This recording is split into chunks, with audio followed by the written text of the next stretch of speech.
Shalom saudara-saudara, saat teduh kita hari ini dari Yesaya 44 ayat 1-8.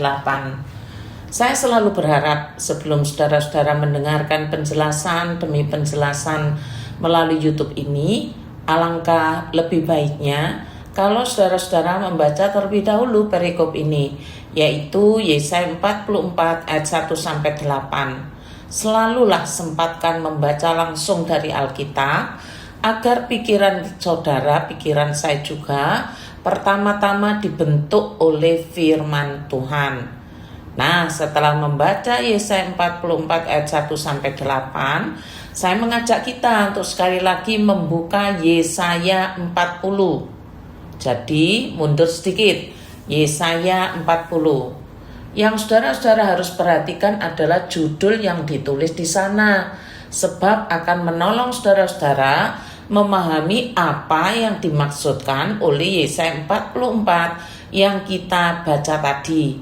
LAI menuliskan begini saudara, pasal 40-48 adalah bagian kedua dari kitab Nabi Yesaya. Artinya kitab Nabi Yesaya ini dibagi menjadi beberapa bagian, dan tiap bagian itu ada maksudnya.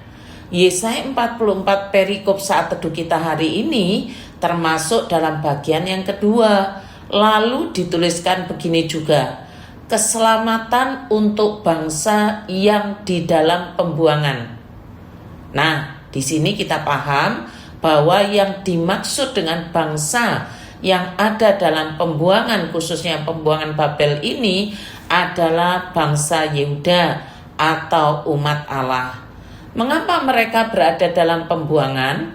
Jawabannya adalah karena berdosa, karena berbuat dosa. Dan setelah diperingatkan berulang kali oleh para nabi Allah tidak bertobat, maka tiba waktunya Allah yang bertindak dengan membuang umatnya ke Babel. Selengkapnya, bagaimana kisah secara detail, saudara-saudara bisa membacanya dari kitab Raja-Raja dan juga kitab Tawarik.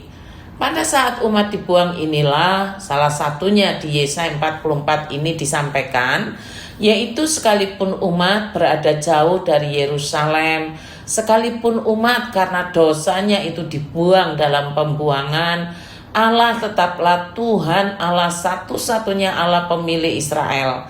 Pemilik umat adalah Allah dan tidak berubah. Allah tidak dikurung oleh tempat dan waktu, sebab Allah tidak terbatas. Pernyataan bahwa Allah tidak berubah sebagai pemilik umatnya dituliskan di dalam ayat 1 dan 2. Demikian bunyinya. Namun sekarang dengarkanlah, hai Yakub hambaku, dan hai Israel yang telah kupilih. Beginilah firman Tuhan yang menjadikan engkau, yang membentuk engkau sejak dari kandungan, dan yang menolong engkau. Jangan takut, hai hambaku Yakub, dan hai Yeshurun yang telah kupilih. Nah, ayat 1 dan 2 itu meneruskan demikian. Dan di bagian ini seharusnya kita bisa mengerti isi hati Tuhan, bahwa memang Tuhan tidak kompromi dengan dosa. Karena itu disiplin dijatuhkan. Dan di dalam menjalani disiplin itu, Allah tidak pernah memutus kepemilikannya terhadap umatnya. Pemilihan Allah tidak pernah berubah. Saya teringat akan firman ini yang berkata begini saudara. Berkatalah Musa kepada Harun, inilah yang difirmankan Tuhan kepada orang yang karib kepadaku, ku di sini besar, berarti menyatakan Allah, ku nyatakan kekudusanku, dan di muka seluruh bangsa itu akan kuperlihatkan kemuliaanku, dan Harun berdiam diri. Peristiwa ini terjadi saudara ketika anak-anak Harun yang bernama Nadab dan Abihu melanggar kekudusan persembahan, yaitu mempersembahkan ke hadapan Tuhan api yang asing yang tidak diperintahkannya kepada mereka. Lalu Nadab dan Abihu disambar api sampai hangus dan matilah mereka. Sekarang kita kembali kepada Yesaya 44 ayat 1-8 ini. Memang benar umatnya masih menjalani disiplin ilahi karena berdosa.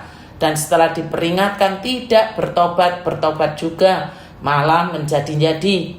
Tetapi Allah dengan terang dan jelas mengatakan bahwa umat itu adalah pilihannya dan harus menjalani disiplin itu sampai selesai, harus sampai selesai, tidak boleh kabur di tengah jalan. Jadi intinya, jalanilah pendisiplinan Allah sampai selesai. Proses pendisiplinan itu sama dengan proses pengudusan yang Tuhan kerjakan. Sebab setelah pendisiplinan itu, Tuhan akan menjadikan umatnya sebagai sumber berkat dan berkat itu sendiri. Dituliskan demikian dalam ayat selanjutnya. Sebab aku akan mencurahkan air ke tanah yang haus dan hujan lebat ke atas tanah yang kering. Aku akan mencurahkan rohku ke atas keturunanmu dan berkatku ke atas anak cucumu. Mereka akan tumbuh di antara rumput seperti pohon-pohon gandarusa di tepi aliran air.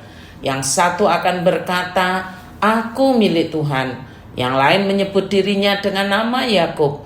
Dan yang lainnya lagi menuliskan pada tangannya bagi Tuhan dan menggelari dirinya dengan nama Israel.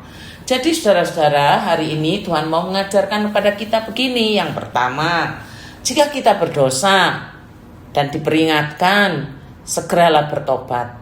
Jangan berpikir kalau Allah itu diam, berarti Allah setuju dengan perbuatan dan keputusan kita. Yang kedua, jika kita adalah umat milik Allah terus jatuh dalam dosa dan tidak segera bertobat setelah diperingatkan, maka Allah akan mendisiplin kita sampai pada batas waktu yang Allah sendiri tetapkan. Proses pendisiplinan itu sejajar dengan pengudusan. Ingat firman yang mengatakan, kepada orang yang karib kunyatakan kekudusanku, kekudusan Allah. Ingatlah baik-baik. Dan yang ketiga, Allah mau supaya kita pada saat menjalani pendisiplinan, kita jalani sampai selesai, sampai tuntas. Bukan setengah jalan lalu berbalik arah. Sebab dengan menjalani sampai selesai, maka kita akan disiapkan untuk menjadi berkat. Sebab Allah tidak pernah mengubah status kita di hadapannya, walau kita sedang menjalani pendisiplinannya. Tuhan Yesus memberkati.